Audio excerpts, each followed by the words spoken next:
Hermanos, muchas veces la vida cristiana y la vida en particular, es una montaña rusa de emociones.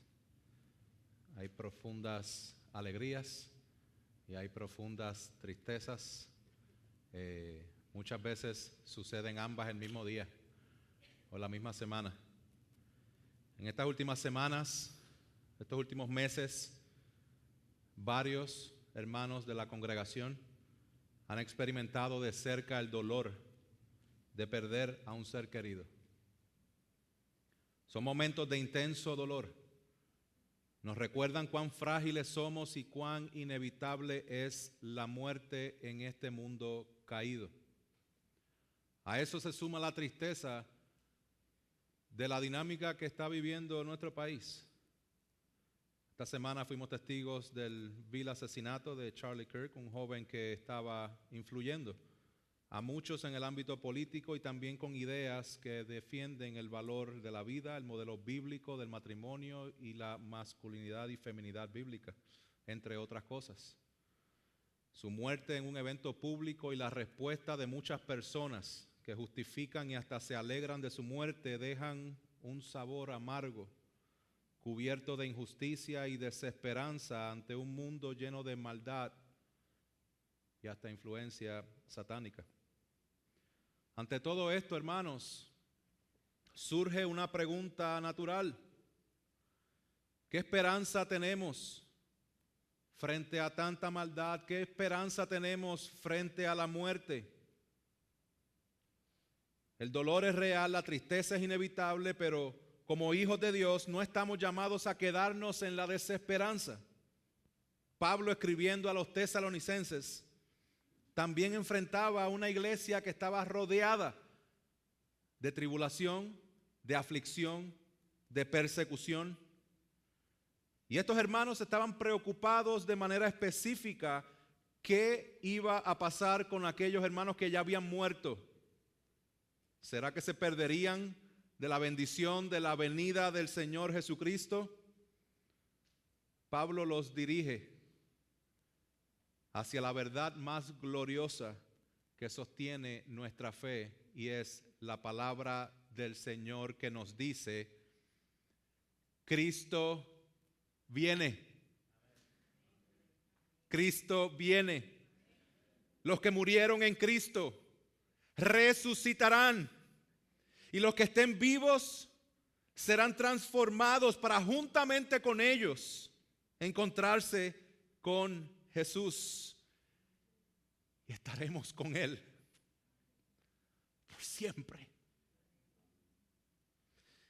Esta es la esencia del mensaje de hoy. Iglesia, confórtense en la palabra del Señor, porque es nuestra esperanza de que estaremos con Él por siempre. Confórtese en la palabra del Señor, porque es nuestra esperanza de que estaremos con Él por siempre. Hermanos, este pasaje no solamente nos ayuda a ver la muerte con otros ojos, sino que nos da la fuerza para vivir el presente a la espera de esa venida. Y este es el plan: que podamos salir de aquí confortados, fortalecidos en la verdad de que vamos a estar con Cristo por siempre. Permíteme hacer un cambio aquí con lo que es la presentación en la parte de arriba, porque yo quiero que ustedes puedan ver el panorama específico de lo que es los textos que acabamos de leer. Yo espero que los estén viendo ahí arriba. Gloria a Dios por la tecnología. Y en primer lugar, quiero darles un panorama específico con respecto a lo que nosotros vemos en estos textos. ¿Ok? En primer lugar, quiero que nos enfoquemos en la palabra del Señor. Si usted se fija en el verso 18, el que está en la parte de abajo, usted va a ver un mandato específico que se los estoy circulando. Confórtense. Confórtense. ¿Con qué? Con estas palabras. ¿Cuáles son estas palabras, mis hermanos? Directamente estas palabras son las palabras del Señor Jesús, del verso 15. Pablo comparte unas palabras específicas que dice: por lo cual les decimos esto por la palabra del Señor. Y esto que él va a decir por esta palabra del Señor, Pablo va a decir al final: con esto es que ustedes se van a confortar. Porque había tensión en los tesalonicenses, habían preguntas de los tesalonicenses, tenían confusión. ¿Qué va a pasar con los que ya murieron? ¿Será que se perdieron de la venida de Cristo? ¿Será que se perdieron de la bendición a la cual Pablo se va a encargar de decirles: no, para nada? El Señor mismo va a descender y ellos van a resucitar y estaremos todos juntos con Él. Esto es lo que quiero establecer y por eso presento todos los textos allá arriba, para que veamos de manera específica cómo todo esto está conectado. Quiero hacer una advertencia y quiero hacer un llamado, porque estamos hablando temas de lo que se llama escatología, temas escatológicos. Escatología es simplemente el estudio de los tiempos finales, o el estudio de lo que va a pasar al final de la historia. Y déjenme decirle, mis hermanos, hay cosas esenciales de la escatología y hay cosas secundarias de la escatología. En lo esencial tenemos que estar firmes en lo que la palabra dice. En lo secundario vamos a tener caridad unos con otros con respecto a esas áreas. ¿Por qué? ¿Por qué digo esto? Porque existen muchas posturas con respecto al fin de los tiempos.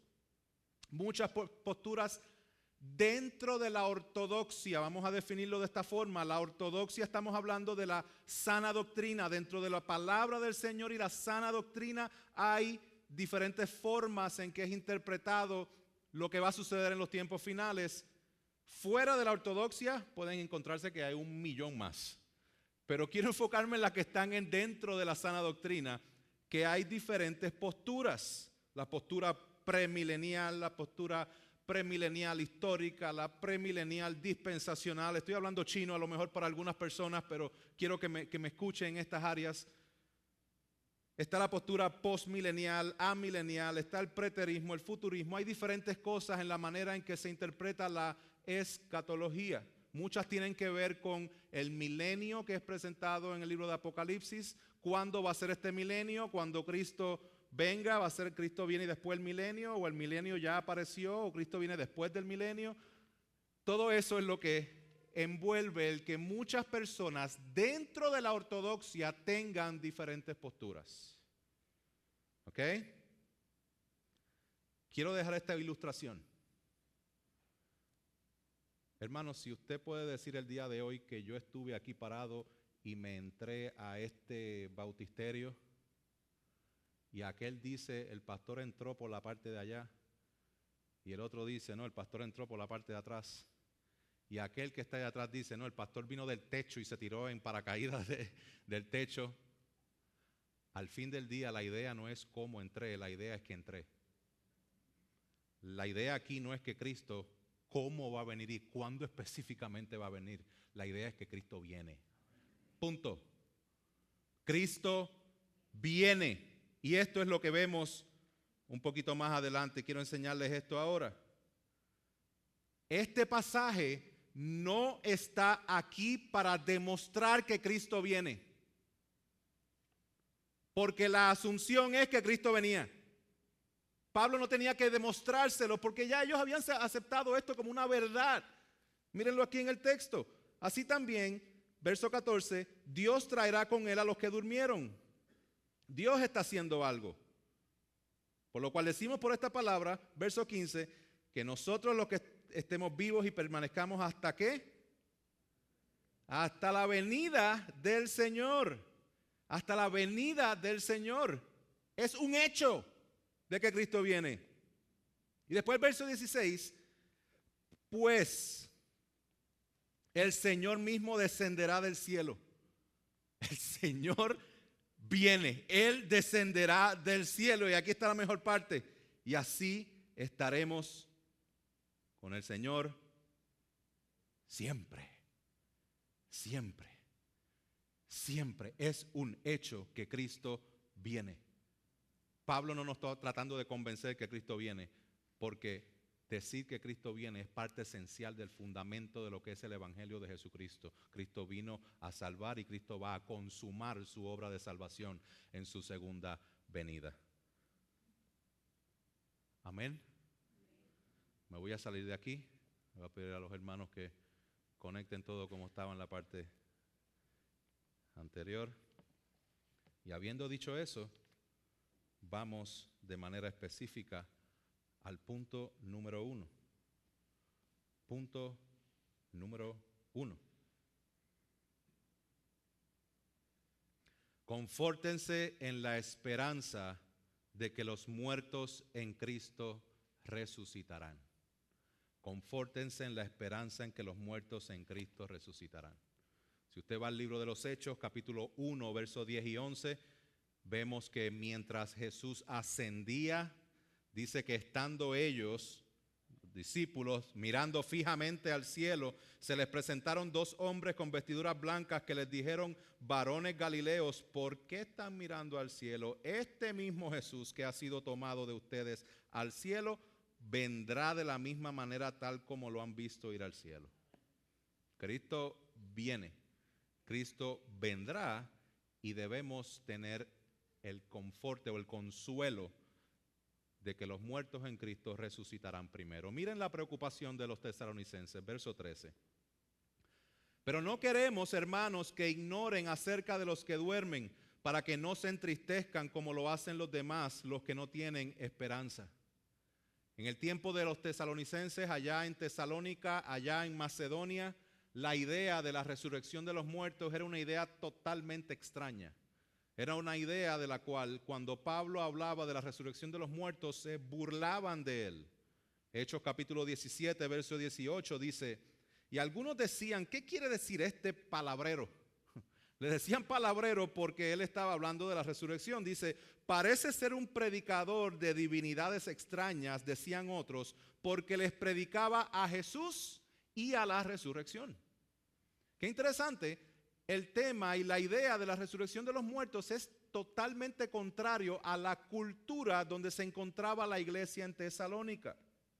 Y Pablo les dice, no quiero que ignoren acerca de los que duermen. ¿Quiénes son los que duermen? No son los que llegaron cansados del trabajo y se acostaron a dar una siesta. No está hablando de dormir de manera literal. Aquí estamos hablando de lo que se llama un eufemismo. Un eufemismo es cuando decimos una expresión, la cambiamos por una frase que no suene tan dura. ¿Okay? En vez de decir se murió, decimos se fue a descansar, o está descansando, o está en los brazos del Señor, ¿verdad? Decimos múltiples formas para describir algo que de primera instancia suena duro. Es lo que se llama un eufemismo. Lo vemos en otras partes de las Escrituras. Jesús mismo dijo esto. En Juan 11:11 él dijo, nuestro amigo Lázaro se ha dormido, pero voy a despertarlo. Los discípulos se rascaron la cabeza y, bueno, si está durmiendo y lo va a despertar, no hay problema. Simplemente está dormido. No, Lázaro se había muerto. Y cuando llegó, llevaba 4 días muerto y ya hedía. El cuerpo se estaba descomponiendo. Para Jesús comunicar la muerte, en este caso, lo comunica diciendo, está dormido, lo voy a despertar. Pero mi hermano, quiero que conecten la idea de la fuerza y el poder de Jesucristo. Para Jesucristo, resucitar a un muerto es como levantar a alguien de una siesta. Así de poderoso es nuestro Dios. Ahora, Pablo no quiere que ellos ignoren acerca de los que duermen. Interesante, porque una vez más vemos cómo el conocimiento o la falta de conocimiento va a llevar a la iglesia a actuar de cierta manera. Si no tienen conocimiento de lo que sucede con los muertos, van a estar actuando sin esperanza como los demás. Pero si tienen el conocimiento, Pablo dice, tenemos esperanza. Hay esperanza en Cristo. Nosotros sí tenemos una esperanza. Mira lo que dice. Para que no se entristezcan como los que no tienen esperanza. para que no se entristezcan. O sea, Pablo, ¿tú quieres que no nos entristezcamos ante la muerte de un ser querido? ¿Qué te pasa, Pablo? O sea, ¿tú te crees que somos Superman, Supergirl? Donde no nos va a afectar, ahora somos los super cristianos, que no nos duele y no nos afecta, no nos entristece la muerte de un ser querido. No, eso no es lo que se está refiriendo Pablo. Pablo está diciendo, no se entristezcan como ellos. Significa que nuestra tristeza va a ser diferente a la tristeza del mundo que no tiene esperanza. Pablo dice, no se entristezcan como los que no tienen esperanza. ¿Y quiénes son los que no tienen esperanza? Simple y sencillo, todos aquellos que no han creído en Jesús como su Salvador y Señor. Los que viven para sus propios deseos, sin temor a Dios, los que creen que son suficientemente buenos para poder ser salvos y justificados delante de un Dios santo. Son aquellos que buscan el placer y la realización aquí y ahora. Son aquellos que su tristeza no tiene esperanza. Escucha cómo Pablo lo describe en 1 Corintios 15. Si los muertos no resucitan, verso 32, 1 Corintios 15, 32. Dice, si los muertos no resucitan, comamos y bebamos que mañana moriremos. Toda persona que vive con esa actitud, comamos y bebamos que mañana moriremos, vivamos hoy, disfrutemos el hoy, no hay nada mañana. Todo ese tipo de personas está negando la resurrección de Cristo, está negando a Cristo mismo, y Pablo está diciendo, inspirado por el Espíritu Santo, no tienen esperanza. Y la razón por la cual no tienen esperanza es porque Pablo dice, y lo vamos a tocar luego en varias semanas, en la segunda carta de Tesalonicenses, Pablo dice qué va a pasar con aquellos que no creen en Él. Dice, cuando el Señor Jesús, verso 7 del capítulo 1, segunda carta de Tesalonicenses, cuando el Señor Jesús sea revelado desde el cielo con sus poderosos ángeles en llama de fuego, dando castigo a los que no conocen a Dios y a los que no obedecen el evangelio de nuestro Señor Jesús, estos sufrirán el castigo de eterna destrucción, excluidos de la presencia del Señor y de la gloria de su poder, cuando Él venga para ser glorificado en sus santos en aquel día y para ser admirado entre todos los que han creído. Interesante. La venida del Señor va a ser para la admiración y bendición de los que han creído, pero para juicio eterno de los que no han creído. Por eso es que no tienen esperanza, porque no hay manera de que se puedan librar del justo juicio de Dios si rechazan a Cristo. Y por eso quiero hacerte un llamado el día de hoy. Si tú no has creído en Jesucristo, si no has rendido tu vida al Señor Jesucristo como Salvador y como Señor, este es el momento para que lo hagas. Dios en su misericordia te permite en este instante escuchar la verdad del Evangelio. Jesús es Dios encarnado quien vivió de manera perfecta y se ofreció a sí mismo como sacrificio por tus pecados. Él fue a la cruz recibiendo el castigo de la ira de Dios que tú merecías, y al tercer día resucitó y fue ascendido a los cielos para que por medio de Él, por medio de la fe en Él, su justicia pueda ser acreditada a ti. Cree en Jesús hoy. Él es tu única esperanza para vida eterna, para que estés con Él por siempre. Y para los que estamos en Cristo, Él mismo es nuestra esperanza. Nosotros tenemos esperanza de que Cristo venció el pecado y la muerte. Por eso la palabra dice, el aguijón de la muerte es el pecado y el poder del pecado es la ley, pero a Dios gracias que nos da la victoria por medio de nuestro Señor Jesucristo. Tenemos victoria en Cristo y por su victoria nosotros tenemos esperanza. Nosotros tenemos esperanza de que resucitaremos con Él. Hermanos, la doctrina de la resurrección de los muertos es una doctrina esencialísima para nuestra fe. Tan esencial que el apóstol Pablo dice que si Cristo no ha resucitado, vana entonces es nuestra predicación y vana también la fe de ustedes.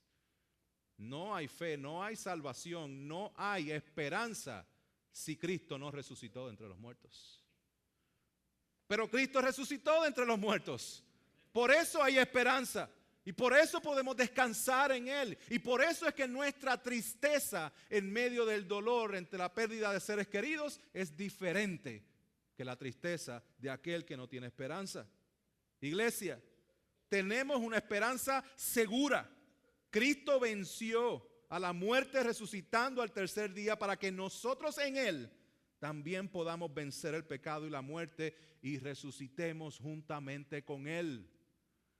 Un retrato de esto lo acabamos de ver con los hermanos Virginia y Tony.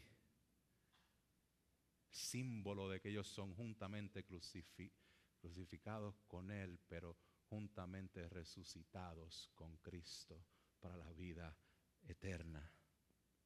Entonces, ¿qué va a pasar con los que murieron en Cristo? Verso 14. Porque si creemos que Jesús murió y resucitó, así también Dios traerá con Él a los que durmieron en Jesús. ¿Qué significa eso de que Dios traerá con Él a los que durmieron en Jesús? Vamos a explicar el texto. Y quiero que se fijen la palabra que está en el medio, antes de Dios. Así también. Así también. ¿Lo vieron? Si no, miraron su Biblia, verso 14, en la mitad. Porque si creemos que Jesús murió y resucitó, así también Dios traerá con Él a los que durmieron en Jesús. ¿Qué significa que Dios traerá con Él a los que durmieron en Jesús?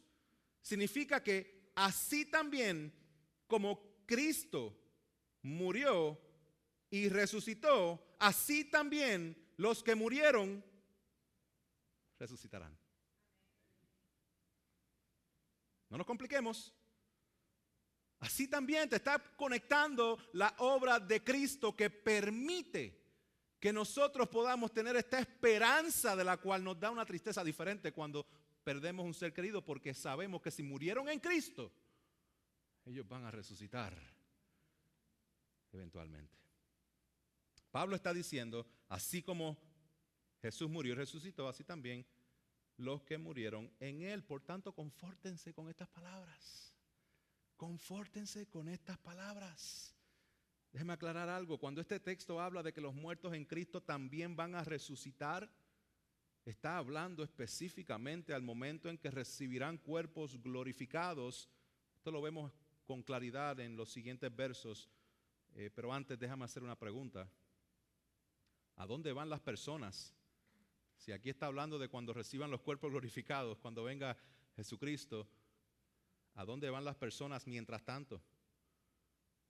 Nuestros familiares que han muerto en Cristo, ¿dónde están mientras esperan por su cuerpo glorificado? Bueno, según el mundo el día de hoy, toda persona que muere va a un lugar de descanso. Otros piensan que va a un lugar como un oso invernadero, que va a invernar, un estado intermedio. Otros se convierten en ángeles guardianes de las personas que se quedaron en la tierra. Otros se convierten en intercesores que ahora te ayudan a conectarte con Dios. Otras van a un purgatorio con la esperanza de que las oraciones de otras personas puedan sacarte de ahí. Hermanos, todas esas ideas son falsas. Porque la palabra no enseña que hay un estado intermedio. La palabra claramente enseña que hay dos opciones: estar en la presencia de Dios o estar en un lugar de tormento. Para esto la palabra nos enseña en el libro de Lucas capítulo 16 una historia que Jesús cuenta acerca de un rico y de Lázaro. El rico no vivió de acuerdo a la justicia de Dios y fue a un lugar de tormento inmediatamente al morir. Lázaro muere al mismo tiempo y va a lo que se llama el seno de Abraham. Jesús está contando esta ilustración o esta parábola a judíos. Cuando habla del seno de Abraham, está hablando de un estado de bendición. Para los judíos, Abraham es el padre de la fe, persona que está con Dios. lo que está comunicando es que es una persona que está en un estado de bendición en la presencia de Dios. Tan es así que es lo que comunica y vemos en la historia del ladrón de la cruz. Si usted sabe la historia que vemos específicamente en Lucas 23, el ladrón dice algo específico acerca de Jesús y le dice: acuérdate de mí cuando estés en tu reino, a lo cual Jesús le dice: en verdad te digo que hoy estarás conmigo en el paraíso. No mañana, no al tercer día, no al día 20, no, hoy estarás conmigo en el paraíso. Todo esto nos apunta a que hay un lugar de tormento o hay un lugar de la presencia misma de Dios. Vemos el ejemplo del apóstol Pablo en Filipenses capítulo 1. Él no sabe qué escoger ante tanta persecución, si quedarse y ser de bendición para la iglesia, o que el Señor permita que muera e irse con él. Mira lo que Pablo dice. Verso 20, la parte B del verso 20, capítulo 1 de Filipenses. Pablo dice: aún ahora, como siempre, Cristo será exaltado en mi cuerpo, ya sea por vida o por muerte. Pues para mí el vivir es Cristo y el morir, ganancia. Pero si el vivir en la carne significa para mí una labor fructífera, entonces no sé cuál escoger, porque de ambos lados me siento apremiado. Teniendo el deseo de partir y estar con Cristo, pues eso es mucho mejor. Para Pablo, partir de la carne significaba estar con Cristo. Hermanos, partir de este mundo en Cristo significa que estamos delante de la presencia de Dios. Los hermanos que han perdido familiares recientemente, los 3 que tengo en mente ahora mismo, los 3 me comunicaron: era creyente. Si era creyente, significa que se están deleitando en la presencia de nuestro Salvador. Confortémonos con estas palabras. Confortémonos con estas palabras. Son palabras de ánimo. Pastor, y si no sabemos qué pasó con los seres queridos que murieron, que no eran creyentes, no nos toca a nosotros resolver esa trivia. Nos toca descansar en la realidad de que Dios es bueno, de que en su momento esperamos que hayan escuchado el Evangelio y a lo mejor, así como el ladrón de la cruz que a última instancia recibió el regalo eterno por medio de la fe y el arrepentimiento, esperamos que eso haya pasado con ellos, pero descansando en que Dios sabe lo que hace y que Dios es bueno. En resumen, mis hermanos, ¿qué hemos aprendido hasta aquí? Que no debemos ser ignorantes con respecto a lo que va a suceder con los muertos en Cristo. Que en tiempos de luto tenemos una esperanza que el mundo no tiene. Por lo tanto, debemos enfrentar una tristeza de la pérdida de un ser querido con la esperanza que tenemos en Cristo Jesús. Porque así como Cristo murió y resucitó, en Él también resucitaremos. Continuamos al punto número 2. Confórtense en la esperanza de que Cristo volverá por su pueblo. Los muertos en Cristo resucitarán. Cristo viene por su pueblo. Confórtense con estas palabras. Cristo viene. Mis hermanos, Cristo viene. Si Cristo viene, significa que debemos estar a la expectativa. Debemos estar en la espera. Debemos estar preparándonos porque Cristo viene. Indaguemos más en la esperanza que tenemos. Hermanos, en la segunda venida de Cristo habrán creyentes vivos y muchos otros que ya murieron. Pablo pensaba que la venida del Señor iba a ocurrir en su tiempo. Todavía no ha pasado. Posiblemente venga en nuestro tiempo. ¿O no? Lo que sí es real es que Él viene. Así que, si Él viene y estamos vivos, estén pendientes de lo que el texto dice. Y si ya nos hemos muerto, escuchemos. El verso 14 nos había dicho que los muertos en Cristo resucitarán como Cristo. Y ahora el verso 15 nos dice que los muertos en Cristo van primero. Shotgun. Van primero. Verso 15, por lo cual les decimos esto por la palabra del Señor, que nosotros los que estamos vivos y que permanezcamos hasta la venida del Señor, no precederemos a los que durmieron. ¿Quiénes son los que durmieron? Los que se murieron. Pablo está diciendo, en la venida del Señor, los que están vivos no van primero. Primero van los que habían muerto. No precederemos a los que durmieron, pues el Señor mismo descenderá del cielo con voz de mando, con voz de arcángel, con la trompeta de Dios, y los muertos en Cristo se levantarán primero. Los muertos en Cristo resucitarán primero, es decir, recibirán cuerpos glorificados. Hay un orden. Hay un orden. Mira cómo lo comunica Pablo a los Corintios en el capítulo 15, verso 23. Él dice, pero cada uno en su orden. Cristo, que es la primicia, luego los que son de Cristo en su venida. Cristo resucita, y porque Cristo resucita, los que están en Cristo van a resucitar. Los que están en Cristo que van a resucitar, los muertos van primero. ¿Estamos bien hasta ahí? Pero ¿cómo es esto posible? Hermanos, esto es una obra sobrenatural de Dios. A veces nos complicamos nosotros mismos y se nos olvida que estamos lidiando con Dios y su poder que sobrepasa nuestro entendimiento. Hacemos preguntas como estas. ¿Y cómo podrá el Señor resucitar el cuerpo de aquellos que fueron cremados y sus cenizas fueron echadas al mar? Y de seguro vino un pez y se tragó la ceniza. Y se murió el pez y vino otro pez y se lo comió. ¿Dónde va a estar el cuerpo? ¿Cómo Dios va a resucitar ese cuerpo cuando?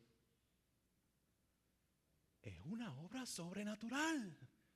Dios creó todas las cosas en el libro de Génesis de la nada. No necesito nada para crear todo.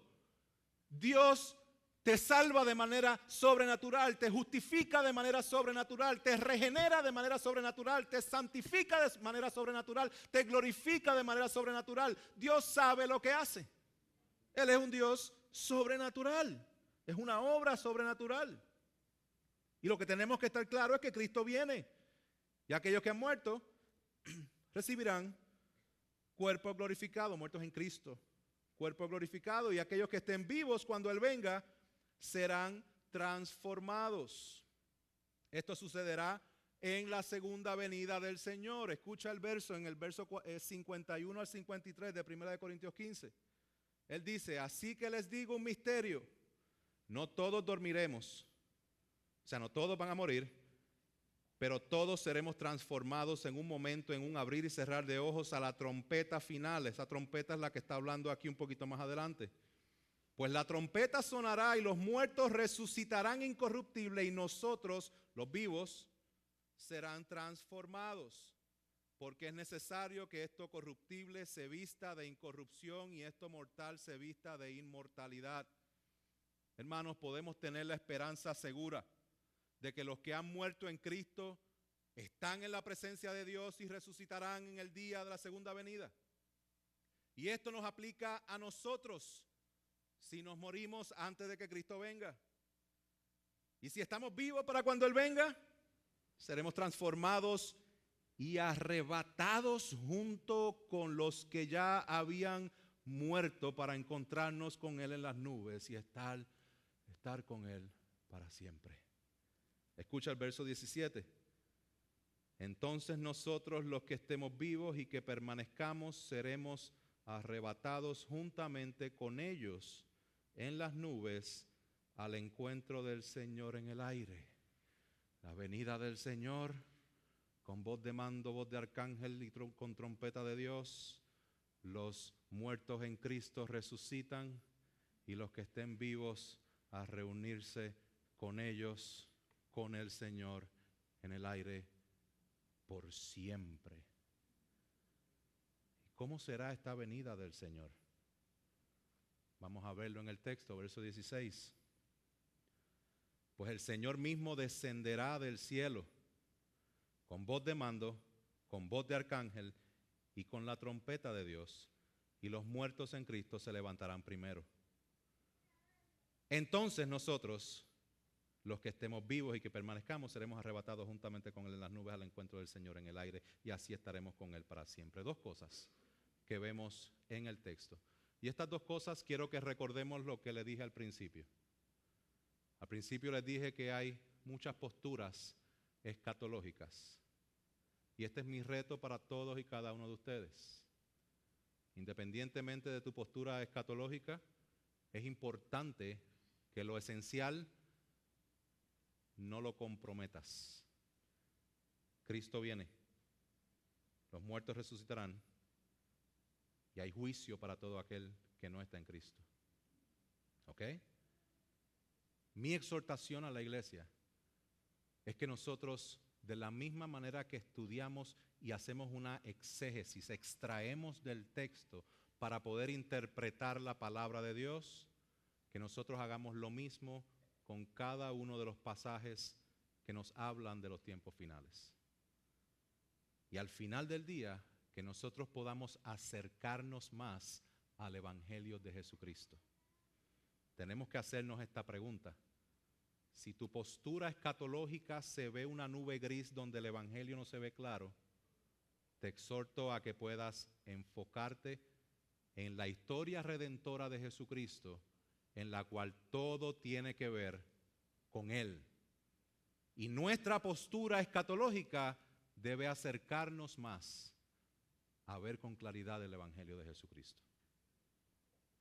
Por ejemplo, les doy dos cosas específicas que no dice el texto y que hoy día son bien populares en nuestra sociedad y en el evangelicalismo. Este verso 17 se utiliza para describir lo que llaman un rapto secreto, donde Dios va a venir y nadie se va a dar cuenta y van a haber personas que van a desaparecer y van a dejar la ropa tirada, los carros que tenían se quedan sin chofer y este tipo de idea. El texto no dice en ningún lado que el rapto va a ser secreto.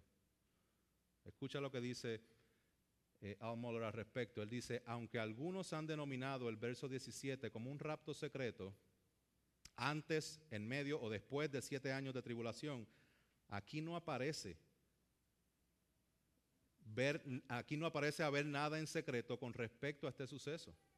Las trompetas, la voz de un ángel, los gritos de mando, así como el contexto, parecen ser el regreso final del Señor o último día según los ecos del Antiguo Testamento.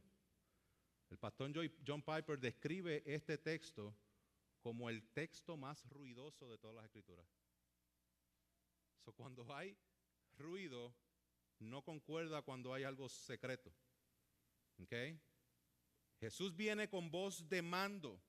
La palabra aquí utilizada es la palabra keleusmai, que significa una orden fuerte, como una orden militar.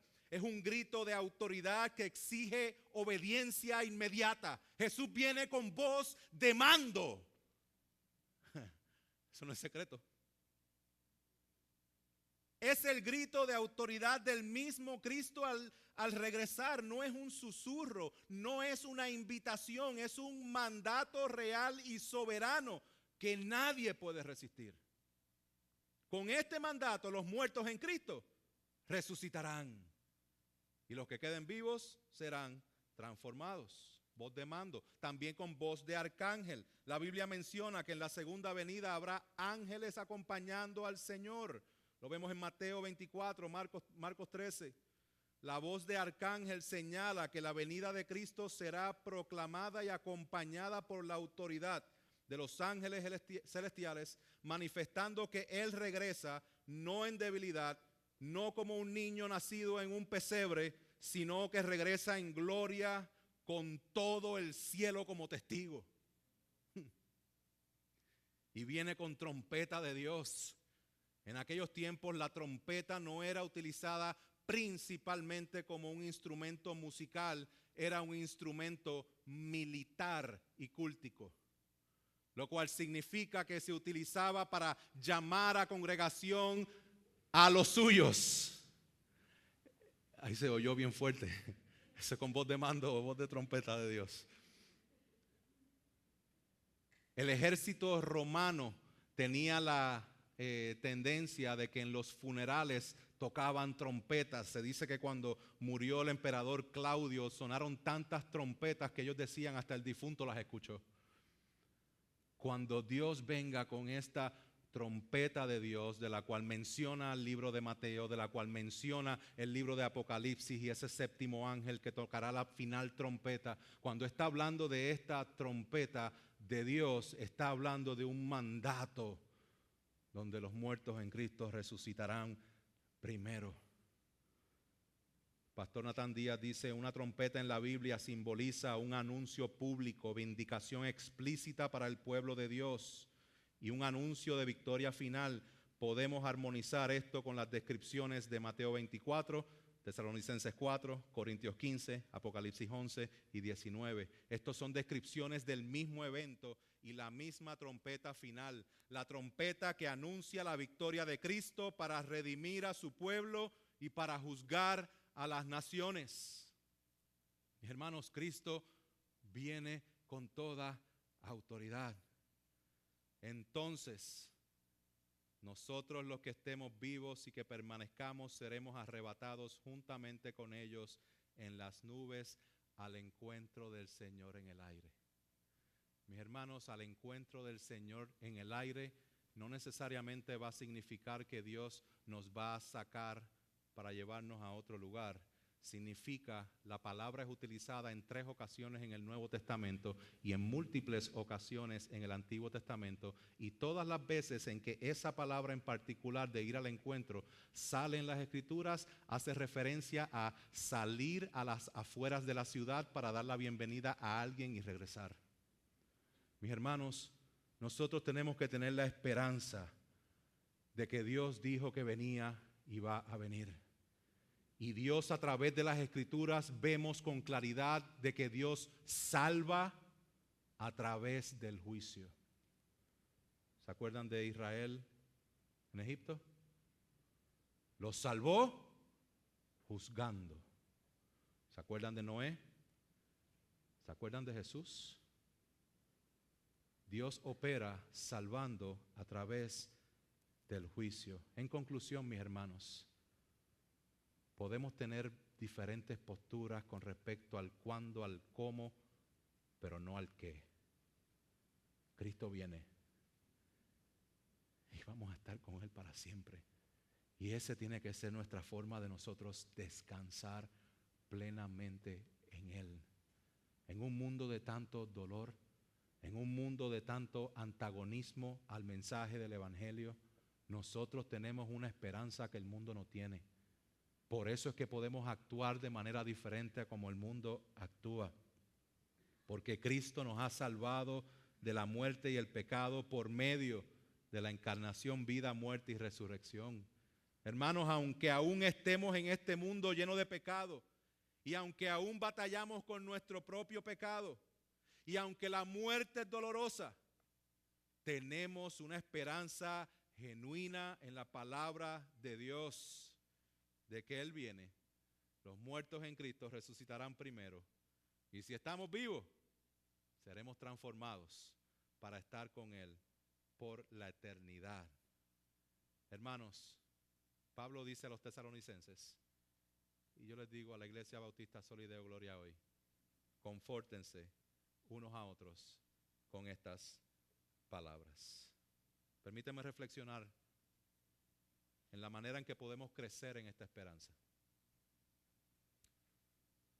Permíteme traer el ejemplo del pastor Michael y su esposa Yemima, que para los que no se dieron cuenta, ella parió el miércoles, pero vinieron los dos para ver los bautismos y se quedaron en la parte de atrás, por si no los vieron, porque ellos querían ser partícipes de eso. Este pasado miércoles nació su primer hijo, Eliam. Y créame que el nacimiento de él no los tomó por sorpresa. Por los pasados 9 meses o por las pasadas 41 semanas, para ser específico, ellos vivieron a la expectativa de poder tener a un hijo en sus brazos.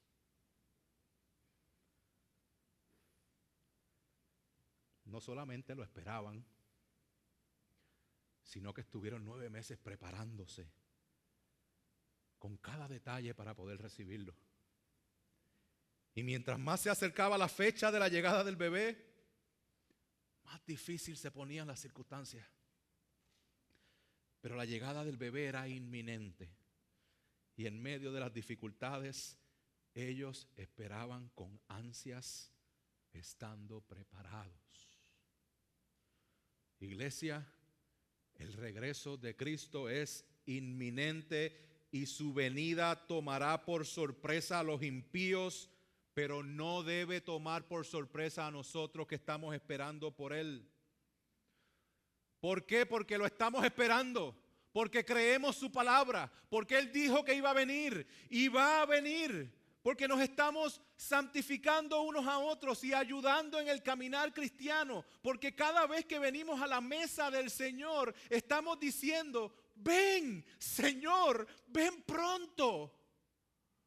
Por eso cuando Él venga vamos a decir: sí, Señor, llegaste.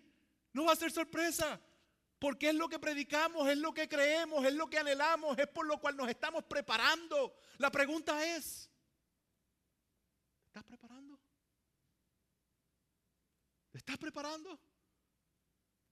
Pablo dedicó la primera mitad del capítulo 4 para decir que debemos vivir vidas santas. La santificación es la manera en que nosotros nos preparamos para cuando Él venga. Mis hermanos, cuando Él venga, todo dolor va a ser causa del pasado, va a ser cosa de que no nos vamos ni a acordar ante la majestuosidad de estar delante de la presencia de nuestro Rey. Interesante que Yemima me dijo esta semana, después que tuvo al bebé: es increíble que después de todo el dolor, como de manera sobrenatural, todo se me pasó. Así va a ser nuestro momento cuando estemos delante del Señor. Mis hermanos, ahora tenemos la bendición de nosotros, la iglesia del Señor, poder participar de la comunión de la Santa Cena y recordar lo que Cristo hizo y anhelar su venida. Mientras hacemos esto, podemos juntos afirmar y suplicar al Señor: Maranata, ven, Señor. Como una súplica: ven, Señor, pero como una afirmación, porque el Señor viene. Así termina la Biblia. Apocalipsis 22:20, el que testifica de estas cosas dice: sí, vengo pronto. Amén. Ven, Señor Jesús.